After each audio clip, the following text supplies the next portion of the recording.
Itu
wabarakatuh. Selamat pagi.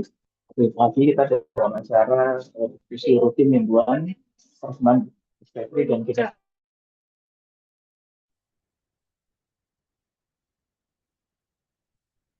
Kalmer, ya ini bersama dengan pada minggu kali ini kita kedatangan narasumber dari divisi uroginekologi rekonstruksi. Yang pertama yaitu guru kita semuanya, Kang Hormat kepada Dr. Hari Paraton, spesialis obgyn, subspesialis uroginekologi rekonstruksi dan estetika. Selamat pagi dok. Kemudian juga ada dua narasumber lain, yaitu Dr. Trihastono, spesialis obgyn, spesialis uroginekologi rekonstruksi estetik, dan juga nanti yang akan berlaku sebagai moderator, yakni Dr. Rizka Wahyuningtyas. Dan seperti biasa, monggo dipersilakan kepada seluruh peserta untuk bisa memanfaatkan diskusi 1 jam ke depan untuk bisa menanyakan hal-hal tentang tema kita pada minggu kali ini, yaitu manajemen pada GSM ya, yaitu urinary syndrome. Jadi VMS, mohon maaf. Jadi nanti ada dua narasumber yang akan menjawab, Dr. Dwi dan Dr. Hari Paraton. Jadi dan jangan lupa nanti untuk memanfaatkan fitur Q&A atau kolom chat, dan juga bisa jadi langsung diskusi dengan kedua narasumber dengan raise hand untuk bisa menjawab dan berdiskusi langsung dengan kedua narasumber dan moderator kita. Mohon maaf, pada kali ini Dr. Brahmana Skandar selaku Ketua Departemen Perhalangan karena sedang menguji, jadi diskusi bisa langsung kita laksanakan yang akan dipandu oleh Dr. Rizka Wahyuningtyas. Pada Dr. Rizka, kami persilakan. Monggo dok. Ya, matur nuwun sangat Dr. Seto. Assalamualaikum warahmatullahi wabarakatuh. Waalaikumsalam warahmatullahi wabarakatuh. Selamat pagi Profesor, Guru Besar, sejawat sekalian. Selamat pagi Dr. Hari, Dr. Tri, dan juga Dr. Seto tadi. Matur nuwun sangat sudah diberi kesempatan kepada Divisi Urogin untuk memberikan materi pada Tanya Apa Saja. Hari ini Alhamdulillah seri ke-264. Topik hari ini sebenarnya cukup menarik ya, karena kita akan membahas tentang bagaimana sih sebenarnya tata laksana pada genitourinary syndrome of menopause. Jadi mungkin sejawat sekalian sudah mulai banyak menemukan pasien dengan menopause dan ada keluhan misalnya vagina terasa kering, nyeri saat berhubungan seksual, sering anyang-anyangan, atau terjadi infeksi saluran kemih berulang yang mungkin itu adalah salah satu gejala yang dirasakan pada GSM. Pada hari ini kita akan membahas secara lebih detailnya terutama tentang bagaimana tata laksana dan pilihan terapi yang bisa diberikan pada pasien-pasien GSM. Tentu saja di sini ada Dr. Hari Paraton, SPUG Subspesialis Urologi Rekonstruksi, dan juga Dr. Trihastono, Subspesialis Urologi Rekonstruksi, yang akan memberikan dua topik materi dan juga diskusi pada hari ini. Untuk kesempatan pertama, saya berikan kesempatan kepada Dr. Hari Paraton, Dok, untuk memberikan materinya. Ya, terima kasih Dr. Rizka, Dr. Seto, dan teman-teman semuanya, para narasumber, para senior yang hadir. Assalamualaikum warahmatullahi wabarakatuh. Pagi hari ini, seperti yang disampaikan Dr. Rizka tadi, kita akan mendiskusikan tentang GSM. Baik, seperti pada tas yang sebelum-sebelumnya, kita sangat senang sekali ya, acara POGI dan KSM Departemen itu memiliki acara ilmiah rutin yang praktis, yang hanya 1 jam saja. Dan kegiatan ini sangat membantu untuk kita semuanya merefresh atau sekaligus sebagai media tanya jawab kalau menemukan kasus yang sedang dihadapi dalam praktek sehari-harinya. Baik, kita sekarang ke acara GSM, yaitu Genitourinaria Syndrome of Menopause.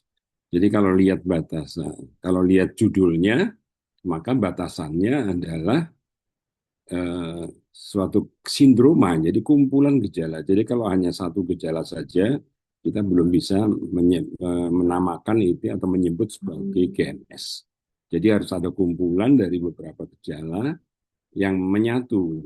Nah ini yang disampaikan Dr. Rizka. Jadi kalau pada praktek misalkan ada IISK pada menopause dan berulang, tolong dicari keluhan-keluhan lainnya. Jangan-jangan dia bukan ISK murni, tetapi merupakan sindrom, ya, suatu genitourinaria syndrome of menopause atau GSM.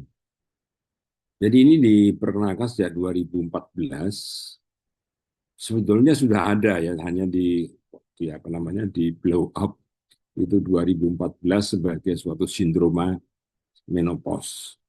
Jadi meliputi apa? Gangguan hubungan seksual, ya, kehidupan seksualnya terganggu, kelainan anatominya, genitalnya, termasuk urinarianya, ya. Jadi mulai dari bladder, uretra itu terkena dampak akibat dari adanya kondisi hipoestrogen yang sudah kita ketahui pada saat menopause atau sebelum menopause, tetapi dilakukan pengangkatan ovarium bilateral.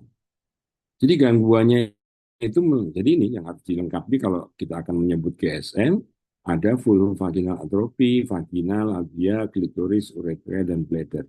Berikut dengan keluhan-keluhannya. Ya. Bagaimana sih prevalensinya? Apakah cukup banyak enggak sih sebetulnya yang menderita GSM ini? Dikatakan bahwa GSM itu antara 40 sampai 54% itu menderita GSM. Jadi kalau kita gali, memang ada keluhan, baik itu yang ringan sampai dengan yang berat. Yang berat itu yang biasanya berobat. Kalau keluhan-keluhan ringan, biasanya mereka tidak melakukan kunjungan ke dokter, karena juga diikuti dengan kehidupan seksual yang sudah menurun.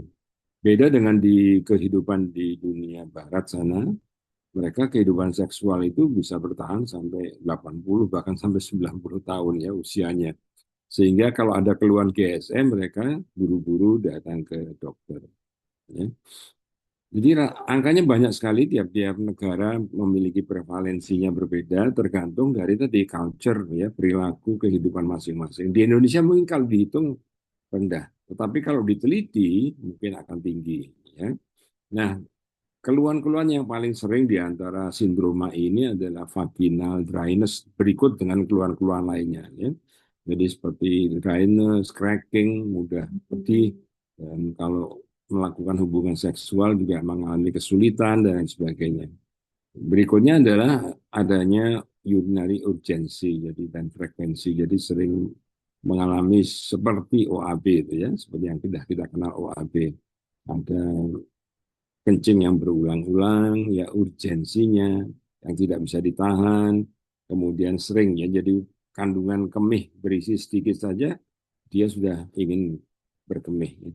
Karena apa? Karena mukosa bladdernya yang menipis, sehingga lebih sensitif dan lebih kaku, ya. Sehingga dengan isi sedikit saja, dengan adanya regangan sedikit, dia sudah ingin PAK, buang air kecil.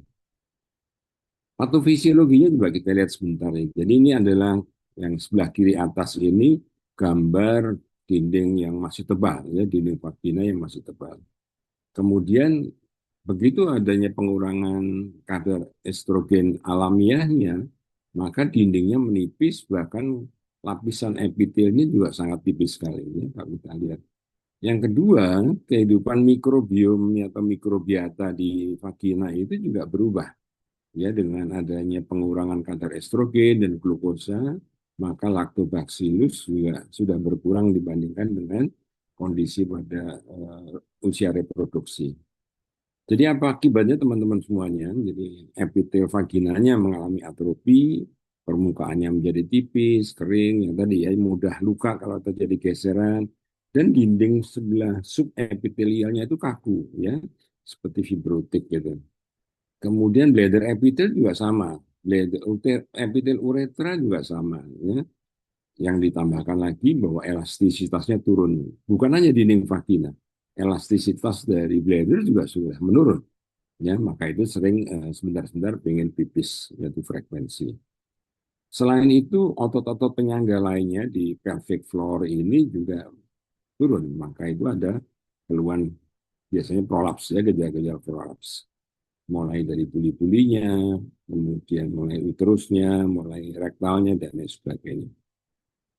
Akibat yang dikeluhkan seringkali ada burning irritation, jadi rasanya panas, pedih, kemudian painful sex kalau mereka melaksanakan hubungan seks, kemudian frekuensi, sering kencing, lebih dari 8 kali, dan recurrent urinary tract infection. Kenapa?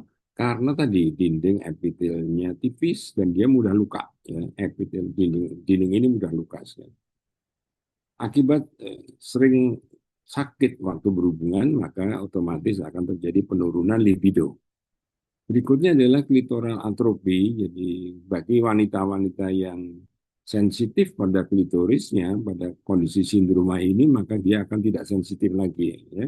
Sehingga mungkin kalau kita belajar tentang kehidupan seksualnya, kemungkinan akan terjadi penurunan frekuensi berhubungan seks, frekuensi orgasme, dan lain sebagainya. Nah, bagaimana mendiagnosisnya? Tadi saya katakan bahwa ini sindroma, jadi harus ada satu kumpulan. Ya, saya belum dapat mencari jurnalnya berapa sih sebetulnya yang dikatakan sindroma ini. Ya. Kita anggap saja sudah mewakili dari vagina, mewakili dari urinary tract. Biasanya kalau kita lihat dari dalam itu karena lemaknya juga sudah menurun, ya, jadi fusi terjadi, seakan-akan terjadi fusi labia mayor dan minor. Ya. Sebetulnya itu sama-sama atrofi, yang dulu dia konsisten bagus, sekarang dia sama-sama atrofi sehingga seperti seakan-akan itu terjadi fusi. Kemudian introital stenosis, ya, ini tadi ya yang saya katakan bahwa elastisitasnya turun sehingga dia kaku, susah penetrasi pada kasus-kasus tertentu. Kemudian labial klitoral atrofi, phimosis, karena itu tadi terjadi phimosis, jadi seakan-akan klitorisnya itu terbenam, ya, susah, mengecil sekali. Uretralnya juga demikian, kadang-kadang ada polip, ada karunkula, ada eversi, dan sampai kadang-kadang prolaps, ya. Jadi dia seperti keluar di meatusnya itu. Kemudian meatusnya juga mudah iritasi, jadi seakan-akan pedih, ya, pada waktu kencing dia pedih, ini menderita sekali ya kelihatannya, ya kalau lihat gejalanya seperti ini. Tapi yakin bahwa tidak semua gejala itu muncul, ya teman-teman, ya. Jadi ada yang beberapa saja, ada yang memang ada yang semuanya, ya. Tetapi jarang sekali. Perubahan pada vagina, jadi ada kerapuan vagina, seringkali dia kalau habis berhubungan dia merasa perih, sakitnya agak bertahan lama, dan ada rukin yang hilang, petechia, fisura, atau ulcerasi. Ini akibat dari manipulasi yang penyembuhannya juga relatif lebih susah, ya, dengan hipoestrogen ini. Vagina kering, memendek, menyempit, dan kurang elastis. Jadi tolong pada pemeriksaan kasus-kasus dengan usia lanjut, memperhatikan hal-hal ini, ya. Jadi kita menyiapkan spekulum yang kecil dan kemudian menggunakan jeli yang agak banyak, melakukannya secara perlahan-lahan, tidak serta-merta membuka dengan segera, tapi pelan-pelan adaptasikan sehingga terbentuk kenyamanan pada pasien ini. Diferensial diagnosisnya bisa kondisi alergi, inflamasi, infeksi, bermacam-macam infeksi, baik pada vagina maupun pada saluran kemihnya. Kemudian ada trauma kadang-kadang, ya, ini termasuk trauma itu kadang-kadang ada foreign body, ada malignancy, ada vulvodynia, ya ini bukan termasuk trauma ya, vestibulodynia. Ini suatu rasa nyeri yang cukup persisten yang sampai hari ini masih belum diketahui secara pasti, tapi diduga karena adanya hipoestrogen tadi. Kemudian chronic pelvic pain karena semuanya organ-organ itu turun sehingga rasanya itu ganjel atau sakit ya, sakit deep pain ya seperti itu. Nah, bagaimana terapinya ini GSM ini ya? Karena ini adalah hipoestrogen, maka kemungkinan yang masuk akal rasional itu adalah dua hal ini ya. Jadi non hormonal dengan hormonal dilihat dari kasus-kasus yang dominan pada temuan kita. Yang paling ringan non hormonal itu adalah yang diberikan pelembab ya, lubrikan bisa secara terus-menerus atau periodik atau apabila digunakan menjelang berhubungan kehidupan seks. Tapi ini biasanya tidak membantu bagus ya. Masih ada nyerinya kalau dipakai hanya pada waktu prakoitus. Jadi dianjurkan memang pelembab ini diberikan secara rutin, kemudian lubrikannya yang dipakai pada waktu menjelang berhubungan seksual. Dianjurkan untuk tetap melakukan aktivitas seksual supaya tidak terjadi stenosis, supaya epitel itu terangsang, kemudian terjadi elastisitas yang meningkat sehingga vagina tidak berkembang menjadi stenosis yang luas, menyempit menjadi pendek dan lain sebagainya. Pada saat nyeri bisa dikasih analgetik, kalau kita menemukan ISK bisa diberi antibiotik yang sesuai, kemudian dengan antiinflamasi ya kalau memang ada reaksi inflamasi yang berlebihan pasca koitus misalnya. Nah, yang hormonal ini ada topikal, ada sistemik. Biasanya kita menggunakan komponen estrogen atau DHEA. Ya. Yang sistemik bisa dengan HRT atau low-dose estrogen. Kalau misalkan pasca histerektomi itu sudah paling enak ya, karena pemberian estrogen kadang-kadang masih ada perdarahan wujudnya. Jadi DHEA itu adalah komponen yang memang sudah ada, terutama pada pria ya sebenarnya. Tetapi pada wanita juga ada, dia memicu adanya aromatase dari testosteron dan menghasilkan estradiol. Nah, estradiol inilah yang nanti menjadi bahan baku semua komponen estrogen. Ya. Ada beberapa penelitian di Swiss, ada Swiss Consensus, bagaimana sih sebetulnya mereka menghitung dryness dan dispareunia itu cukup serius atau tidak ya. Ternyata vaginal dryness itu ada ya, 4 di antara 5 orang, cukup tinggi. Dan dispareunia juga cukup tinggi. Itulah yang saya katakan tadi, kehidupan seksual di dunia barat itu masih dipertahankan sampai dengan usia lanjut. Nah, apakah DHEA 6,5 miligram per hari bisa menurunkan dispareunia? Nanti kita lihat, kita bandingkan dengan yang estriolnya. Memang bisa ya, dari ini less dispareunia akan terjadi pada 4 orang di antara 5. Kemudian yang hilang sama sekali simptomnya itu ada 2 di antara 5. Lumayan ya, bagus juga. Apalagi kalau dia memang ditunjang dengan kehidupan seksual yang masih aktif. Bagaimana dengan dryness juga demikian ya, DHEA ini bisa menurunkan 2 ya, yang free betul-betul free 2 di antara 5, yang lain berkurang. Kemudian dengan fungsi seksual dia bisa improvement antara 4 sampai 5. Jadi mereka bisa menikmati kehidupan seksual lagi ya. Jadi klitorisnya tidak atrofi, dinding vaginanya tumbuh, permukaan epitelnya lebih menebal lagi, dan lain sebagainya. Kemudian apakah timbul kembali keputihan, itu dikatakan ada 1 di antara 5 dan 20% ada keluhan keputihan.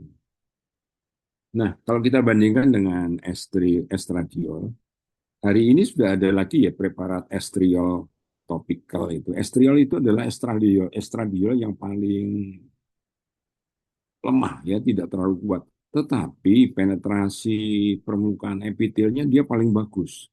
Sehingga dia dipilih sebagai topikal. Ya.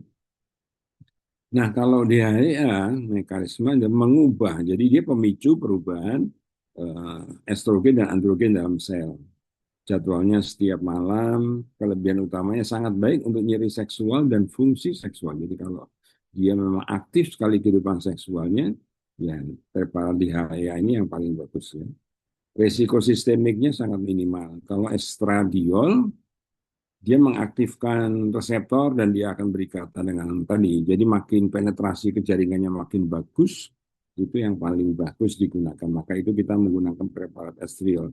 Dan hari-hari ini saya sudah menemukan di pasaran, yang dulu pernah hilang, sekarang muncul kembali. 2 kali 3 seminggu saja, sangat efektif untuk kekeringan, yang dryness, yang risiko ISK-nya sangat tinggi, yang recurrent tadi, recurrent infeksi, dan sangat minimal namun ada penyerapan kecil di bawah terapi, jadi di awal terapi.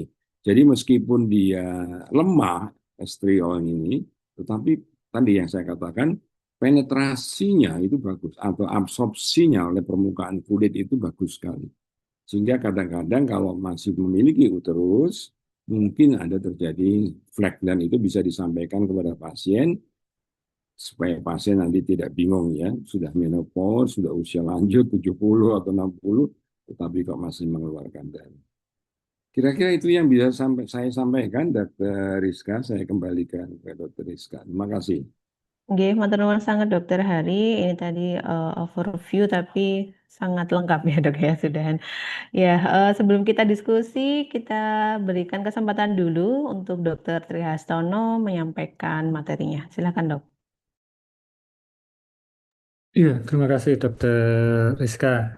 Ya, selamat pagi Dokter Hari juga. Ya, mohon maaf ini saya dadakan ya diminta menggantikan Dokter Gatot ya Dokter Rizka. Jadi saya memang belum menyiapkan apa namanya presentasinya untuk PowerPoint-nya, tapi ya alhamdulillah Dokter Hari sudah menyampaikan dengan lengkap ya. Jadi saya ya rasanya tidak perlu menambahkan untuk presentasi.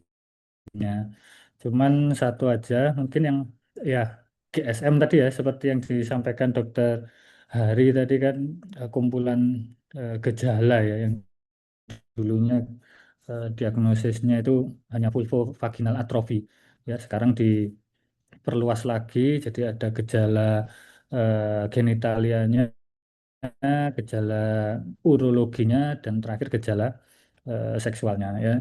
Dan khususnya di masyarakat kita ya, artinya mungkin banyak yang belum eh, apa namanya aware dengan kondisi ini ya. Padahal ini kan ya pasti ini ya mengganggu kualitas hidup ya dari wanita ya kalau eh, genitalianya atau gangguan berkemih atau gangguan fungsi seksualnya itu akan eh, mengalami penurunan kualitas hidup. Ya. Kemudian mungkin bisa juga ditambahkan supaya ada data objektifnya tadi ya dari pemeriksaan kita biasanya memakai kuesioner. Ya. Kebetulan saat ini eh, sedang dilakukan penelitian ya sama Dokter Dimas itu tentang eh, VSQ ya, jadi vaginal symptom kuesioner. Nah ini semoga nanti setelah bisa divalidasi dalam bahasa Indonesia nanti bisa kita pakai dalam praktek sehari-hari. Mungkin itu saja, Dokter Rizka. Mungkin kita lanjut dengan diskusi saja. Ya, ya, Baik, matur nuwun. baik, terima kasih Dokter Tri. Ya, memang tadi nggak apa-apa Dok. Yang jelas tadi tambahannya memang kita bisa evaluasi dengan kuesioner ya Dok ya sebagai data objektif sehingga kita bisa memantau efek terapi yang kita berikan nantinya kepada pasien.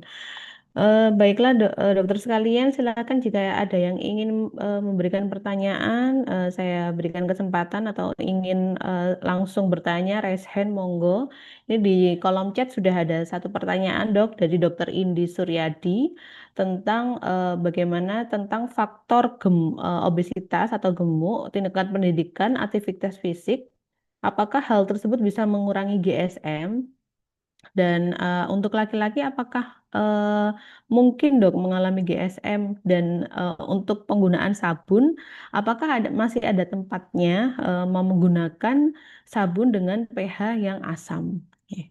Mungkin pertanyaan yang pertama ini Dokter Tri mungkin dok.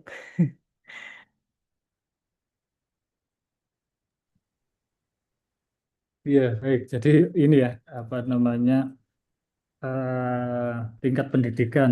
Ya, jadi kalau misalkan apa namanya, tingkat pendidikannya ini rendah, mungkin ya, nggak tahu ini sudah ada penelitian apa belum ya dokter Rizka ya, kalau faktor Oke, obesitas, kemudian tingkat pendidikan, aktivitas fisik ya. Tapi tentunya kalau tingkat pendidikannya rendah, mungkin ya malah cenderung lebih lebih nggak aware gitu ya, mungkin ya kalau misalkan kita oke, terjadi GSM ya. Jadi makanya itu mungkin yang perlu ya edukasi dari kita ya, untuk mengedukasi ke apa namanya, ke masyarakat bahwa bila mengalami gangguan-gangguan GSM ini bisa diobati atau bisa eh, apa namanya, bisa menemui tenaga medis ya. Karena sekarang sepertinya sudah mulai aware dengan kondisi-kondisi GSM ini ya. Kemudian untuk apa namanya, laki-laki ada nggak yang mengalami GSM ini? Gimana dokter Rizka ya? Jadi kalau dari definisinya ya genital urinary syndrome of menopause ya. Kalau iya, laki-laki ya nggak tahu, nanti itu mungkin dokter Hari ini yang bisa oke, apa nama menjelaskan. Kalau anu ya andropos ya, mungkin kita andropos ya kalau laki-laki ya. Apakah gejalanya sama? Nah ini saya juga belum belum banyak ini ya, belum banyak tahu ini. Ya mungkin nanti dokter Hari ditambahkan dokter Rizka. Ya, matur oke, nuwun. oke, dok. Mungkin Dokter Hadi bisa menambahkan dok. Masih mute Dokter Hadi. Pertanyaannya Dokter Idi ya. Ya baik sekali. Jadi apakah GSM pada laki-laki? Kalau lihat batasannya kan perempuan ya. Menopause kalau laki, kalau laki andropause dan karena karakternya itu hormonal, jadi kan hormon laki-laki dan perempuan itu beda dominannya. Memang pada laki-laki itu ada testosteron, ada progesteron, ada estrogen, semua ada komponen itu ada. Hanya yang bekerja lebih intens itu kan testosteron ya kan faktor genetik dan sebagainya, embriologinya. Jadi pada laki-laki kalau gejala-gejala yang mirip dengan GSM itu ya gejala prostat ya, akibat dari pembesaran prostat dan sebagainya, DPH dan sebagainya sehingga gejalanya sebetulnya sama itu ada OAB pada laki-laki. Kalau eh, kalau laki-laki kalau di faktor kehidupan seksualnya karena testosteronnya yang menurun kemungkinan faktor disfungsi ereksinya. Nah ini bedanya laki-laki sama perempuan. Laki-laki kalau nggak ereksi ya nggak bisa berhubungan. Kalau perempuan ada menopause nggak menopause mau berhubungan ya tetap aja bisa aja. Nggak perlu fungsi ereksi. Kemudian tadi ditanyakan ke obesitas ya.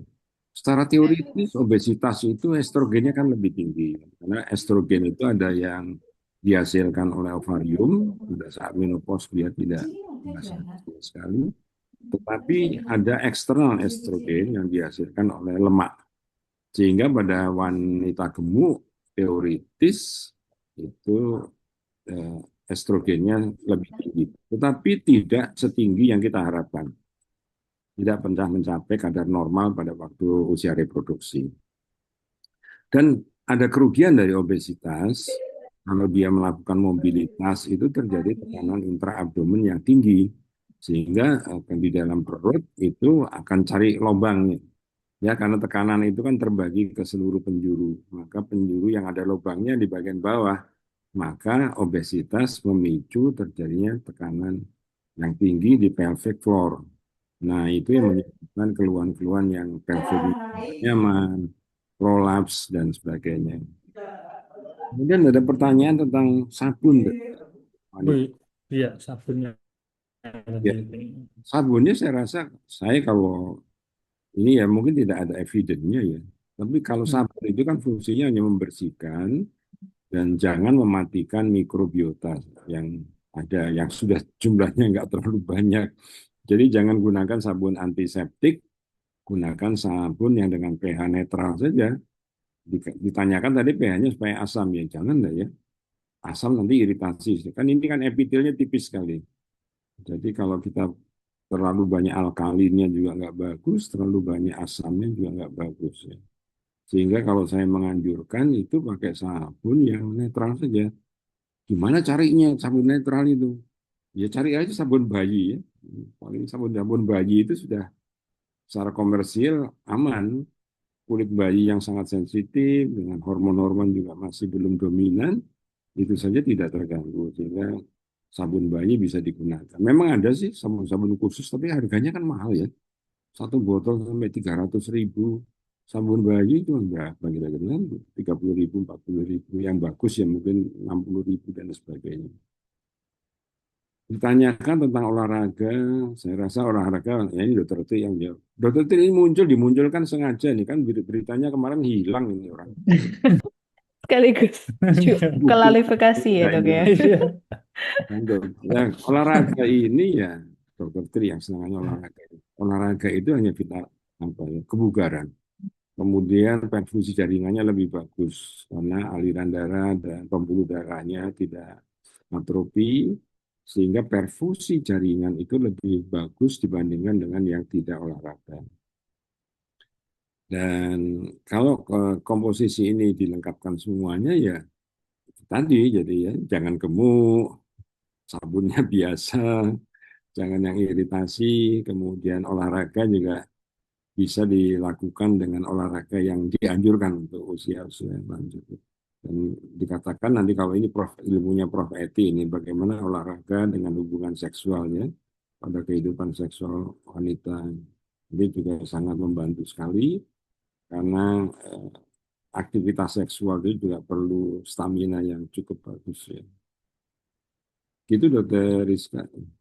Iya, matur nuwun Dokter Hari. Jadi tadi memang obesitas juga bisa ya dok ya mempengaruhi untuk aktivitas fisik juga dan untuk penggunaan sabun ya memang harus dibatasi ya dok ya karena tadi bisa sangat mengganggu flora normal pada vagina. Oke, sementara belum ada pertanyaan, mungkin kita diskusi tentang ini, Dok.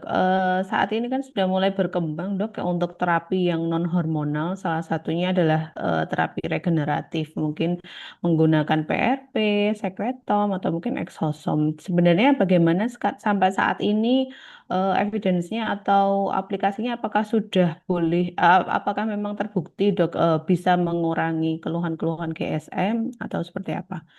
Mungkin dokter Hari dok. Iya, iya, iya. Mungkin saya perlu ditambahkan ya pada terapi ya. Jadi selain medikamentosa, ternyata ada terapi mekanik dan sebagainya, seperti penggunaan laser. Yang kedua, yang berbasis molekuler, ya. Jadi seperti PRP dan lain sebagainya. Beberapa penelitian yang kalau nggak salah, kita sudah presentasi yang beberapa waktu yang lalu ya, Dr. Rizka ya. Oke. PRP itu secara evidence-nya sudah dilakukan systematic review banyak menolong meskipun tidak 100%. Iya. Ini juga masih ada tanda tanya. Kenapa ada yang berhasil, kenapa ada yang tidak berhasil. Dan kalau memang rasanya sih di dunia ini belum ada terapi yang cespleng ya yang keberhasilannya itu 100%. Jadi itu karena status basis dari orangnya sendiri, dari genetik, dan kebiasaan hidupnya, dan sebagainya itu yang membuat keberhasilan terapi itu berbeda-beda. Jadi dengan PRP itu bisa dilakukan, saya rasa ini bisa menyeluruh ya, mulai mencegah atrofi klitoris, kemudian atrofi labia minor, kan pusat-pusat rangsangan itu kan mulai dari labia minor sampai dengan prepusium klitoris sampai dengan klitorisnya sendiri. Sehingga kalau itu dilakukan intervensi terapi pada menggunakan PRP, rasanya dia bisa berkembang kembali ya. Kalau saya logikakan, mungkin dia tidak single terapi ya, tidak single use. Karena memang Iya. estrogennya kan memang tidak bisa terbentuk kembali. Iya. Jadi kalau PRP itu dikombinasi dengan pemberian golongan estrogen tadi, estradiol atau estriol, itu mungkin akan menghasilkan keberhasilan terapi yang lebih bagus lagi. Sama halnya dengan menggunakan laser atau laser, itu juga yang saya pahamkan sampai sekarang itu hanya elastisitas vagina saja ya. Dan yang kedua di samping elastisitas akan terjadi yang sudah pendek bisa sedikit memanjang, kemudian yang sempit bisa sedikit melebar, dan yang kedua itu menghasilkan eh, cairan kembali. Jadi vaginal dryness-nya bisa teratasi. Jadi untuk hal itu mungkin eh, kita nggak punya pengalaman ya di Surabaya ya. Jadi makanya saya katakan mungkin mungkin menggunakan laser lebih bagus. Ya. Oke, siap dok. Untuk laser sebenarnya kemarin sudah diteliti oleh dokter Arifah ya, Ya, dokter ya Tri Prof nggih. Yeti sama Dokter Alifah Nggih, ya. Prof Alif ya dokter Prof Eti dan tim Ya, tentang itu gimana itu? Apa yang diteliti apa ya? dokter. Elastisitasnya kan susah ya. Meli. Iya dok, jadi yang dilihat dari kuesioner apa FSFI, kemudian dilihat dari scrap Ya, vagina, swab swab vagina swab ya. vagina, Ya. nggih. Kemudian dilihat dari pH vagina dan overall semua menunjukkan hasil yang signifikan dok, sama skor vaginal health index dok. Oke, oke. Nggih, Kita belum punya alatnya ya. nggih. Sementara Kita belum ada Apa dok di alatnya ini siapa? dok di di di estetik kan klinik ya, STOJ ada oh ya dok. di SCOJ maksudnya dok. Iya, di Nggih. asetnya ada ya. Nggih. Ada di STOJ. Nggih. Gabung dengan klinik Iya. estetik. Mungkin dokter Tri ada tambahan dok untuk yang terapi molekuler dan dengan Iya. penggunaan laser atau radiofrekuensi dok. Ya, sebenarnya kalau dari apa American Urogynecology ya Society sama Ayuga itu kalau terapi dengan laser sampai saat ini pun masih basicnya masih untuk penelitian ya. Jadi belum untuk terapi terapi rutin ya. Ya mungkin karena sama karena eh, penyebab dari GSM ini kan sebenarnya hipoestrogen ya. Kalau itu apa namanya penggunaan laser ini kan hanya memperbaiki eh, jaringannya saja ya. Jadi tidak bisa untuk apa mengobati penyebab utamanya ya. Jadi sama misalnya kita menggunakan pelembab ya, itu kan hanya untuk mengurangi gejala saja simptomnya seperti itu. Jadi belum ada sebagai terapi eh, utama untuk GSM ini.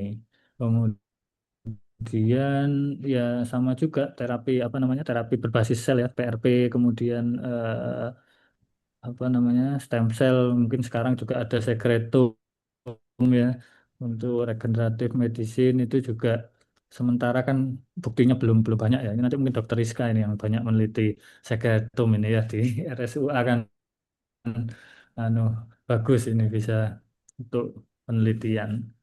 Ya, kemudian ya, kalau ini mungkin ini ya dokter Hari malah yang lebih ini mungkin bahan-bahan yang fitoestrogen ya.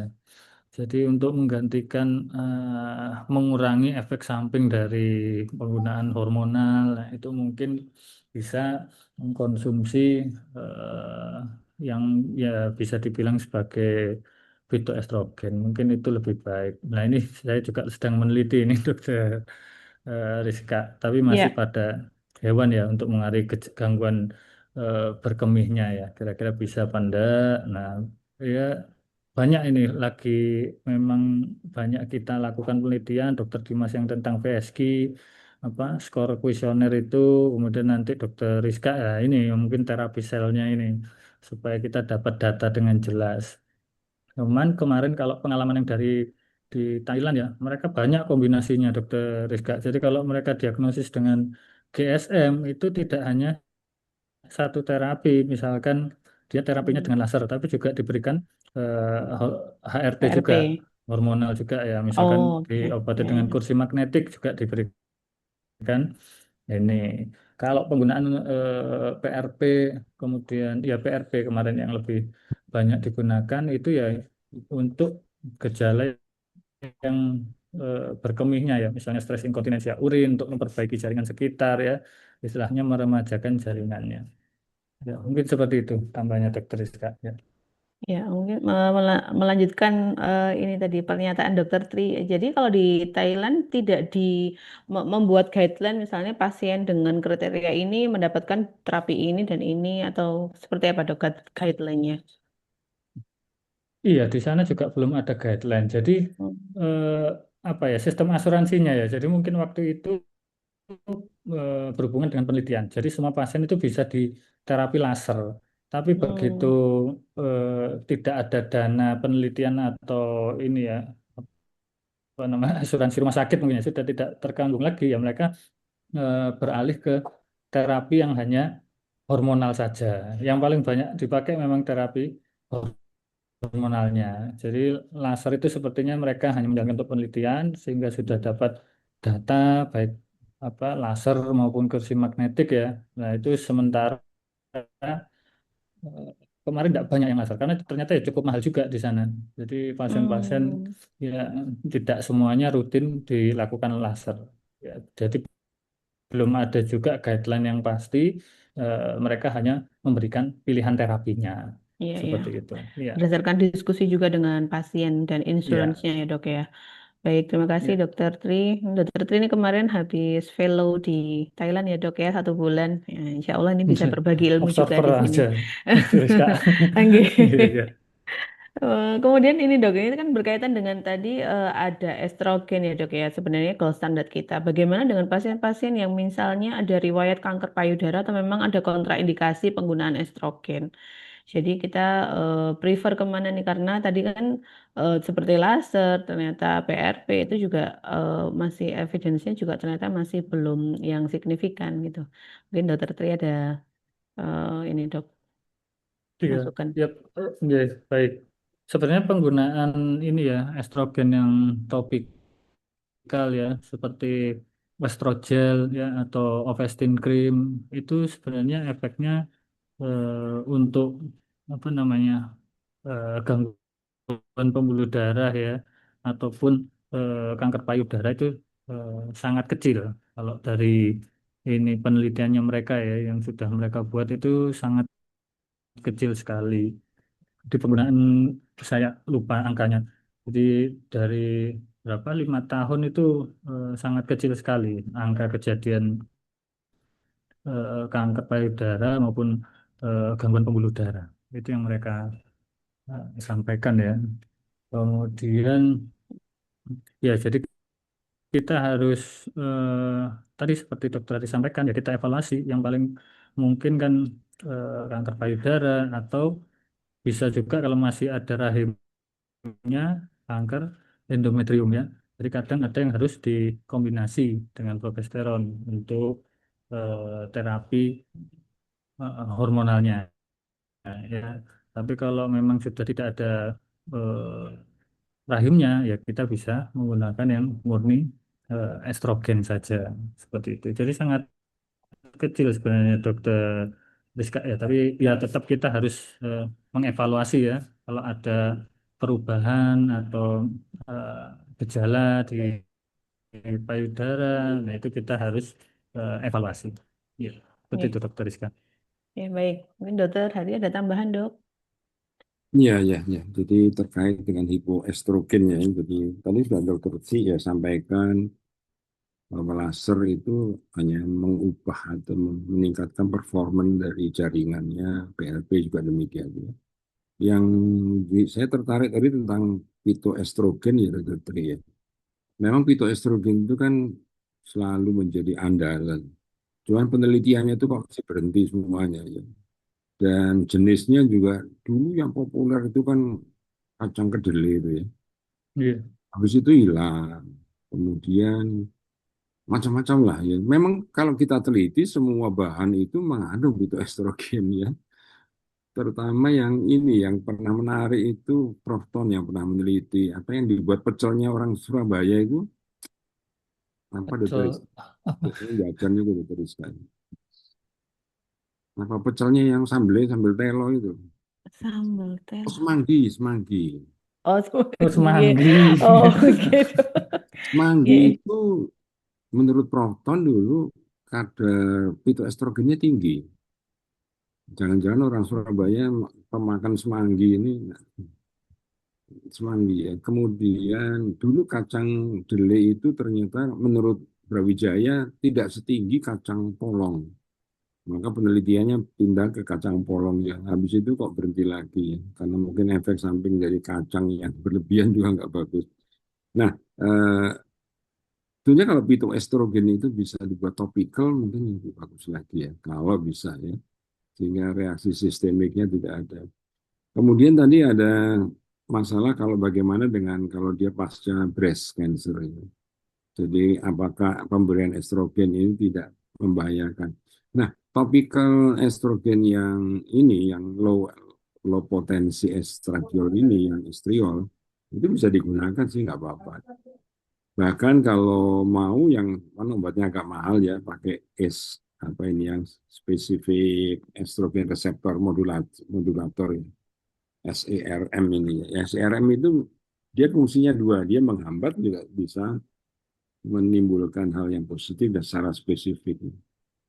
Dan ini digunakan juga untuk terapi preventifnya atau menekan kekambuhan dari breast cancer kan, yang seringkali digunakan, tamoxifen dan sebagainya. Dan ini memiliki juga, karena dia modulasi. Modulasi itu sampai sekarang masih susah menjelaskan. Di satu sisi dia menghambat, di satu sisi dia bisa mengaktifkan. Ini beberapa hormon memiliki sifat seperti itu. Jadi artinya kita tidak bisa menggebiah-uyah semua hormon dipakai ya. Kita harus selektif. Dan ini yang kita kaji mestinya UGI juga mulai mereview ya hormon-hormon mana yang aman pada kondisi normal, hormon mana yang bisa digunakan untuk DSM pada pasca kanker dan sebagainya. Itu ya Dokter Rizka ya. Oke. Baik, terima kasih Dokter Hari, Dokter Tri. Ya, sangat ini ya dok ya. Ternyata pemilihannya sangat banyak pertimbangan ya, terutama pasien-pasien. Lihat komorbid pasien, kemudian tujuan kita apa. Tapi sebenarnya terapi estrogen lokal pun juga masih aman diberikan, gitu, ternyata ya. Baik, mungkin ada teman sejawat atau dokter sekalian yang ingin bertanya langsung kepada dokter ini tadi. Oh ya, ada pertanyaan lagi dokter dari dokter Indi, dok. Mungkin dokter Hari punya pengalaman, dok, mengapa orang luar negeri masih aktif seksual di usia 80 sampai 90 tahun, sementara kita orang kita di usia 60 tahun ini sudah jarang atau tidak aktif secara seksual. Monggo, dok. Ini ditunjukkan untuk dokter Hari, dok. Iya, ya, nanti kapan-kapan dengan Prof. Eti ya tentang disfungsi seksual dan sebagainya. Jadi disfungsi seksual yang terjadi di kaum kelompok Asia ini apakah sama nggak ya dengan yang di Eropa ini? Jangan-jangan yang disfungsi seksualnya yang di Asia ini hanya mood saja sebetulnya ya. Jadi terkait dengan perilaku budaya dan sebagainya. Seakan-akan kalau sudah menopause itu berhenti ya aktivitas seksual. Jadi mungkin ini harus diteliti nih Dokter Tri ya secara komunitas ya apa. Iya, Kan ini kesan kita ya, kesan kita dari orang prolap juga dianggap wajar, terjadi stres inkontinensia juga masih dianggap wajar. Kita mungkin melakukan penelitian berlapis ya, tingkat komunitas kota sampai ke remote area kita lihat semuanya supaya ini mewakili budaya kita juga. Eh, saya ya kayak ini pribadi ya, beberapa suku yang non Jawa itu sampai usia lanjut masih melakukan aktivitas seksual, Dokter Rizka. Saya pernah punya pasien dari Maluku, suku dari Maluku, itu sampai wanitanya 72, suaminya 75 itu masih, saya tanya masih aktivitas seksualnya masih aktif. Saya sampai bilang, wah Pak, saya harus belajar dari Bapak ini, gimana caranya bisa seperti Bapak. Dan dia rajin mengontrolkan istrinya, ya karena mengalami GSM juga. Sehingga begitu di terapi itu semakin dia ya quality of life-nya semakin bagus, aktivitas seksualnya nggak bisa dipertahankan dengan bagus, dan eh, apa namanya, obat-obat DHEA itu kalau saya lihat ya di Google ini, itu dijual bebas ya. Dijual bebas ya. Jadi kalau itu digunakan mungkin ya rasanya bisa juga ya. Bahkan mungkin kalau diam-diam dia menggunakan, kehidupan seksualnya dia bangkit kembali, mungkin juga kehidupan seksualnya juga masih. Kalau di dunia barat itu memang unik ya. Yang saya tahu di Belanda. Di Belanda itu orang hidup sama, makanya istilah Samenleven itu ada ya di Belanda. Mereka hidup bersama sampai usia tua dan aktivitas seksualnya, dan mereka tidak menikah. Mereka tidak menikah karena kalau menikah itu tunjangan sosialnya tinggal satu. Kalau dia tidak menikah, tunjangan sosialnya ada dua. Mereka bisa hidup berdua dengan tunjangan ganda. Ya rada nakalan ya saja nih. Tapi kehidupan seksualnya juga dia masih aktif ya sampai usia lanjut. Di poliklinik yang saya tahu waktu di Leiden, di Rotterdam, di Nijmegen, itu kunjungan-kunjungan klinik-klinik menopause saya tanyakan juga masih berkisar tentang kehidupan seksualnya, keamanan kehidupan seksual, dan mereka juga rajin kontrol, melakukan pemeriksaan itu ya. Jadi kalau saya ditanya ya paling bagus kita teliti sebetulnya. Ya, kita teliti apakah baik itu secara anatomi apa beda enggak ya akibat hipoestrogennya di dunia barat dengan kan pola makannya beda ya. Pola makannya beda. Kita tahu bahwa estrogen dan sebagainya itu kan bahan bakunya kolesterol. Mereka makan kolesterol nggak takut, kita makan kolesterol kok takut, ditakut-takuti itu. Jadi kan banyak-banyak yang stigma keliru seperti daging kambing itu bahaya, makan daging kambing. Jadi telur itu juga nggak boleh. Dan di sana orang tua juga masih makan telur, makan daging dengan jumlah yang sangat cukup ya. Jadi ini ada pertanyaan dari dokter Indi juga ini ya. Kok aktivitas seksual umur 89 sementara orang kita umur 60 sudah jarang aktif. Ya itu tadi ya. Jadi itu kan kayak budaya saja bahwa kehidupan seksual itu ya bagian dari hidup. Bagian dari hidup. Dan kalau kita teliti terkait dengan tadi terjadi penyempitan, pemendekan vagina, maka kehidupan seksual yang sehat itu mempertahankan vaginal lengthening dan diameter introitusnya masih tidak terjadi stenosis. Sehingga kalau kita sekarang teman-teman nanti kalau menerima pasien dengan GSM, salah satu terapinya adalah supaya mereka kembali melakukan aktivitas seksual. Dan Baik. ini juga teman-teman onkologi ini setuju. Sebab aktivitas seksual itu kalau ini yang dulu Profesor Prastowo Marjikun itu saya masih ingat betul. Tuh, ini kudu hubungan. Gunanya adalah sebagai parameter kalau pas hubungan keluar darah, pasti mereka nanti akan berobat. Kalau tanpa berhubungan sekali, menang-menang nggak berhubungan udah keluar darah, itu berarti kalau kanker ya udah kanker stadium cukup lanjut. Jadi itu salah satu kenapa hubungan seks itu salah satunya sehat itu juga sebagai untuk parameter tes di samping untuk kehidupan yang wajar ya. Iya, Kan baik. aktivitas seksual itu merangsang oksitosin ya Dokter Rizka ya. Iya, Dok. Ini kan hormon kebahagiaan. Oke, benar, Dok. Siap, Dok. Terima kasih, Dok. Mungkin ini karena waktu terbatas, ada satu lagi pertanyaan saya ajukan ke Dokter Tri, ya, Dok. Satu lagi nih ada pertanyaan. Atau mungkin ada Dokter Eko ingin bertanya langsung, Dok. Dokter Eko. Ini dijawab aja sama Dokter Tri. Oke, monggo, Dokter Tri, ini ada pertanyaan terakhir. Apakah Ya, sebenarnya ini bisa dicegah, Dok, GSM jika memang ini degeneratif? iya. Apakah bisa dicegah ya GSM ini ya? Oke. Ya. Kalau secara patofisiologi sebenarnya tidak bisa dicegah ya, karena ini kan ya kondisi apa hipoestrogen alami ya. Mungkin beda kalau kita apa hipoestrogen yang buatan histerektomi ini ya, tapi ya tetap harus kita berikan terapi pengganti untuk hormonalnya. Ya, jadi kalau secara patofisiologi ya tidak bisa dicegah, tapi eh,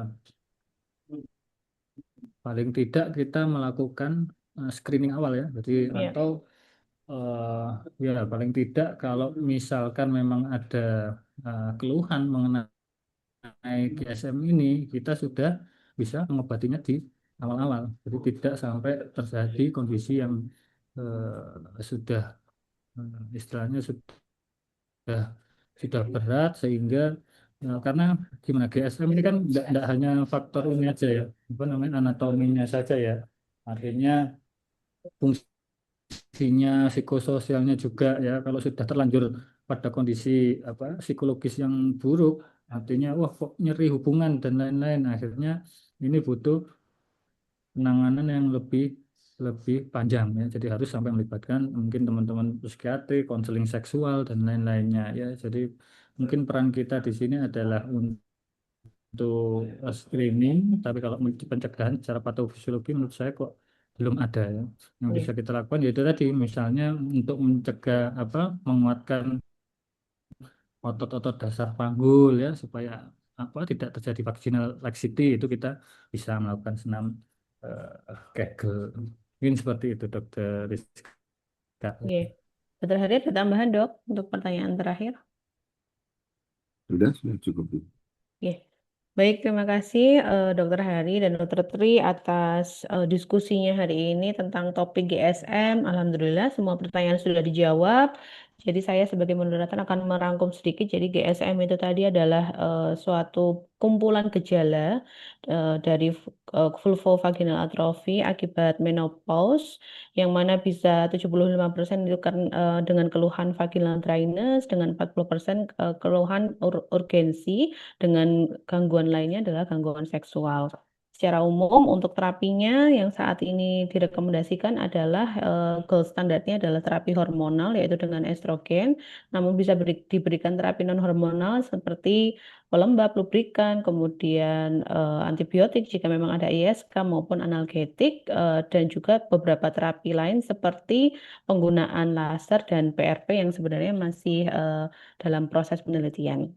Demikian untuk sesi divisi urogin hari ini. Terima kasih banyak untuk seluruh teman sejawat, profesor, dokter, dan guru besar, serta senior sekalian yang telah hadir dan juga ikut diskusi di acara hari ini. Terima kasih juga kepada Dokter Hari dan juga Dokter Tri Hastono untuk materinya. Semoga memberikan banyak manfaat. Saya akhiri dan saya serahkan kembali kepada Dokter Seto. Matur nuwun. Assalamualaikum warahmatullahi wabarakatuh. Waalaikumsalam warahmatullahi Salam wabarakatuh. warahmatullahi Terima wabarakatuh. kasih Dokter Hari, Dokter Rusdi, Dokter Rizka. Jadi alhamdulillah semua pertanyaan sudah terjawab mengenai sindroma atau GMS ini. Jadi semoga barokah ilmunya untuk kita semuanya.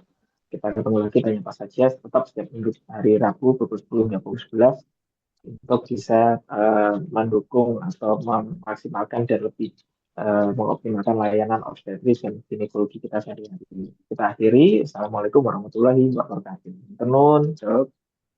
Waalaikumsalam. Matur nuwun Dokter Seto, Matur Dokter nuwun, Hari. Dokter Hari, Dokter Seto, Dokter Tri.